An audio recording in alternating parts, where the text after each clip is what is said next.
You do you, but I'm going to keep doing me.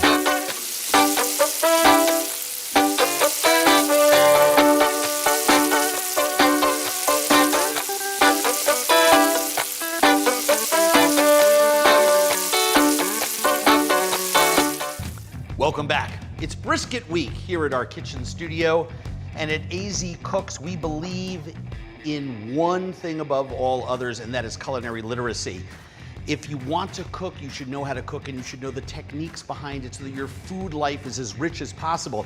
So if you're making brisket and you learn how to do braising of a large cut of an animal, you should know what to do with all those leftovers too. I mean, we all have busy lives. We're picking up the dry cleaning, we're running kids to practices, we're trying to feed a family quickly and easily and efficiently. So if you can make a brisket on a Sunday, you can make a breakfast hash on a Tuesday morning, or hash for lunch, or hash for Wednesday night dinner. Who doesn't love breakfast for dinner? I do. So let's get right into it. Everything starts with a nice little plop of butter. These are yellow potatoes. These potatoes were leftovers from cooking our brisket. A little bit of celery, fennel. I adore fennel.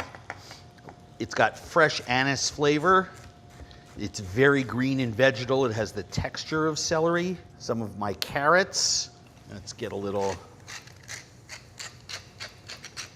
pepper on there. I had these beautiful shallots. A little bit of parsley. We'll finish the dish with that.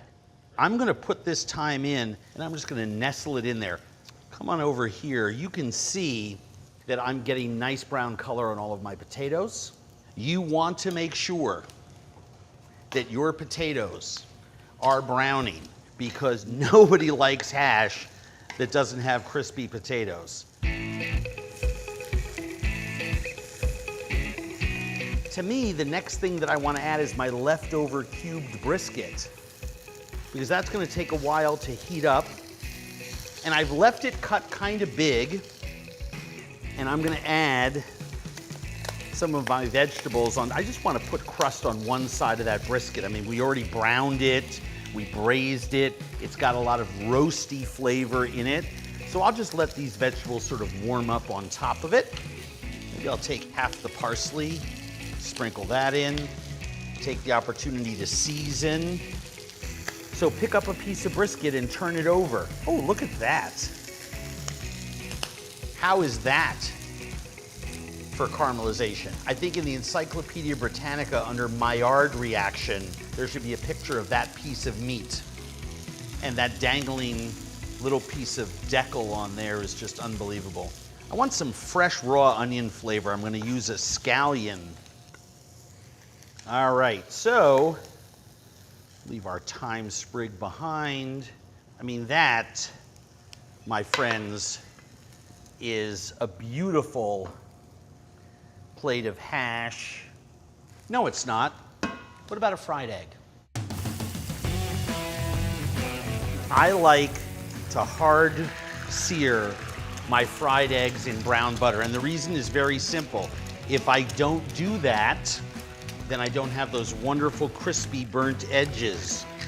And of course, the perfect way to garnish your hash. And if that fried egg isn't decadent enough, yes. If I have small bits, and obviously this is a big bit, but if I have small bits of my leftover onion gravy from my hash, what's better than a little drizzle of that around there? That just went from perfect to out of this world.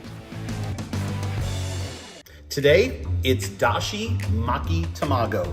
You eat this egg omelet all the time in sushi bars. Everyone loves it. It's usually the sweet end to a raw fish-based omakase dish. I make mine in a traditional dashi mako tamago pan. But one of the things that I've learned is rather than rolling with chopsticks, it's a lot easier, and you can form the omelet more simply. For those of us that aren't making it 10 times a day for 20 years, which is about how long it takes to master this art, to use a rubber spatula that comes with a dashi mako tamago pan when you buy it online. And the results, well, they speak for themselves. I cover mine with a little drizzle of sweet miso sauce. That, my friends, is what's for dinner.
And how does this baby taste? Oh, so good. The sweetness of the mirin, the saltiness and umami bomb of that dashi, and just that little bit of sweet miso sauce.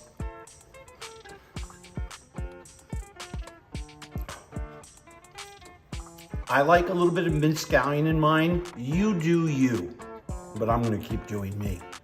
Cast iron skillet, tablespoon of butter. You can do this in baking fat. I like to hard sear my fried eggs in butter, and the butter turns brown. And the reason is very simple. If I don't do that, then I don't have those wonderful crispy burnt edges. And yes, I like pepper on them. The key element with eggs, especially fried ones, not moving them, right? The more you move them, the more you risk piercing your yolk. I want to put a little parsley and just get it warm on there. And I always put that on right at the point where I can see the white starting to cook all the way through. So what is a fried egg without toast? Fried egg doesn't get any better than that, and it's those lacy little brown parts that you want, and a yolk that's hot but soft. AZ Cooks, Kevin from Feed, everything bagel egg bake. What could go wrong? Absolutely nothing. You know Feed crowdsourced recipes, Yes. right? Everything you go and see on our Instagram is sourced directly to the recipe by the person who created it. We look at what people are making on social and understand different trends. And that's kind of how we get into this recipe today, which is very Mother's Day focused. We've buttered this, so we're gonna set it off to the side. We're gonna start with our eggs. We need 10 of them. Oh, double yolk. Oh, I've actually never had that happen before, ever. Well, my friend, oh, 2 double yolks. That is the sign. Now, typically when that happens, you will see more than one. There's another double yolk. We have 10 eggs and 18 yolks. Yes, so it's gonna be Which is, extra this is gonna custardy. be, aren't you gonna trade in a little ratio problem for like luck at the casino table tonight? We're adding 2.5 cups of milk. So we're gonna add into this custard some red onion, some capers that are drained. God bless you. And some dill. And then we're gonna add in some cheddar cheese. And then we've got our cubed bagels here. So we've toasted these. You wanna dry out some of the moisture in them. Yeah. Just so that they have And then some absorption put power. egg milk moisture back in. Exactly, and exactly. that toasty flavor on there is really special. It's what you want. Yep. And what's great about this recipe too is that it's, you know, clean out the fridge type Dude, of, yeah, there we go. everything's spice. All right, so a little stir. We're gonna do one more step after Okay. we get it in here. We're gonna take a block of cream cheese and you're just gonna kind of cube it up as best you can. And then you just wanna put these on in a kind of a random fashion. And the way that these bake, you end up with kind of like a Danish type consistency at the top. This gets wrapped Yes. and goes into the refrigerator. Yep. I will march it off. So how long has this been soaking for? Overnight. Overnight. Yes. Giving it that extra time really allows the bagels to absorb some more of the liquid. That looks stunning. The reason that bagels work so amazing is that you don't lose the chewy texture because it's already been boiled. Right. So into the oven. All right, let me get that for you. Thank you. So everything bagel spice is something that you can keep in your cabinet at home. Let's talk about this. So when this comes out, we're gonna serve it with a side of smoked salmon. So now, 25 minutes, uncover it. These will go on the garnish at the end. We can chop some up now. All right. So we've just taken this out of the oven. And what you wanna do is look for it to get just a little bit of color on the top. We're gonna just garnish it with How can some... you be so laissez-faire about this? The smell is amazing. And then just sprinkle a little bit of extra seasoning on top. And then we're just gonna plate it up. Smoked salmon, put it on the side because this Lovely. is warm. Yeah, let's go for that. We're both going for it. So let's see how it is. And it's literally a little plate of heaven. It's amazing. This is beautiful, fantastic food, superb flavors. I have now changed my egg bake game forever thanks to you. And We'll the make its feed, appearance. I am well fed. See what I did there? Yes. If you thought crepe cakes were badass, how about a savory crepe cake pizza? Not really. It's a savory crepe cake pizza pancake? Yeah, that's more accurate. Auflauf goes savory. You're gonna wanna make this. So the other day, we learned how to make a bechamel sauce. And then later on, we did a sweet pancake called Auflauf that was one of my family's treasured favorites growing up. And today I'm combining it all together. I'm doing a savory Auflauf, which is just the elements of a croque monsieur, Gruyere cheese, bechamel, country ham, in a thick crepe format that is kind of dramatic and spectacular. So first thing that I want to do, I just want to add my sugar and flour to the bowl and mix them together. Helps keep the flour separate, easier to mix, always combine your dry ingredients, salt, and in this particular case, pepper. Eggs go into my milk. And I combine these because it's so much easier to incorporate your whites and yolks when they're blended with a thinner liquid like milk. And we just combine these.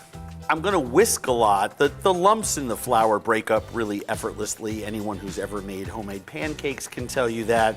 But what I really, you hear that little scraping sound? That's the sugar at the bottom there. And it just takes, I don't know, 30 seconds of stirring. We have our Auflauf batter, this pancake that rises up out of the sides. I have cheese, I have ham. You can use everything but dry aged hams that are extremely brittle. I just cut 8-10 ounces of country ham. Here's how it's gonna go down. I'm gonna pour my batter into a preheated pan. A pan that's been sitting in a 400-degree oven for about half an hour. I will already have my butter into it. It's gonna set. I'm going to spoon the bechamel and the ham in there. Onions around the outside. And cheese. Notice I'm doing everything within 1.5 inch border of the edge of this thing. Into the oven for 12, 14 minutes.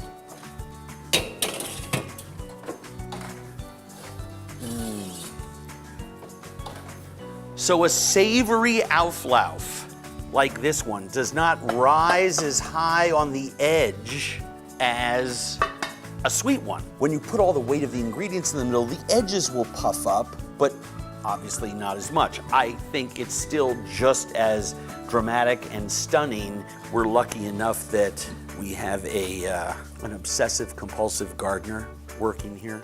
So every morning he harvests things like these incredible sweet cherry 100 tomatoes, and it's a wonderful way to garnish this and get little pops of tomato acidity with all of that cheesy, hammy richness.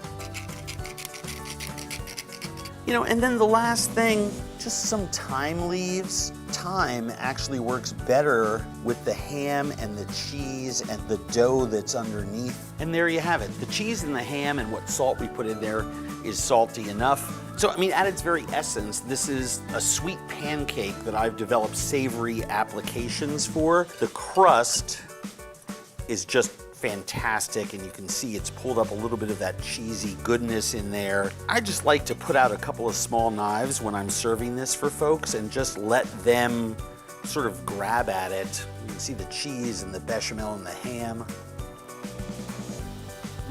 It's just beyond good. I made Auflauf the traditional way that my family always has. A sweet item loaded with fruit, spicy honey, powdered sugar, toasted nuts. And I've done a savory version with bechamel, Gruyere, julienne pieces of ham, fresh tomato, and thyme. Which one is your favorite? Try them both for your family and let us know. Seriously, we want to know.